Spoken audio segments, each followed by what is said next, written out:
ராசிய பொறுத்தவரைக்கும் இந்த ஜூலை மாதம் வந்து நிறைய மாற்றங்கள் இருக்கு. மாற்றம் அப்டின்னா, இந்த மாதத்துல இருந்து தான் உங்களுக்கு நெறைய ஜூலை மாசத்துல இருந்து நெறைய ஸ்டார்ட் ஆக போது.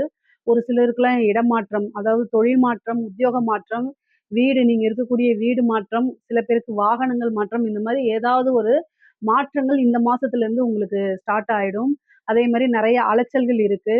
2 கூடிய சூரியன் உங்களுடைய ராசியிலே இருக்கனால, நல்ல வருமானமும் இந்த மாதம் உங்களுக்கு இருக்கும். தொட்ட விஷயங்கள் எல்லாமே உங்களுக்கு சக்சஸ் ஆகும். இந்த மாதம் பிறக்கும்போதே 11 கூடைய சூரியனும் 11 கூடைய சுக்கிரனும், 2 கூடைய சூரியனும் இணைவு இருக்கனால, குரு, சுக்கிரன், சூரியன் இணைவு அப்படிங்கிறது வந்து பெரும் பணத்த குறிக்கக்கூடியது. நீங்க எதிர்பார்த்த பணம் ஒரு பக்கம் இருந்து பணம் வரவேண்டியது. நீங்க குடுக்கக்கூடிய பணம் எல்லாமே உங்களுக்கு நிறைவா கிடைக்கும். கடனால இருக்கக்கூடிய தொல்லைகள்லாம் அகலும்.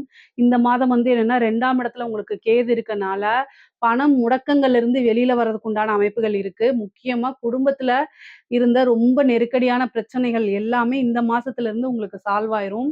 அஷ்டமஸ்தானத்துல இருக்கக்கூடிய ராகு உடல்நிலைய, மனநிலைய பாதிக்கிறதுக்கு வாய்ப்புகள் இருக்கு. கூடுதலா உங்களுடைய கவனம் தேவை. உடல்நிலையில கவனம் தேவை.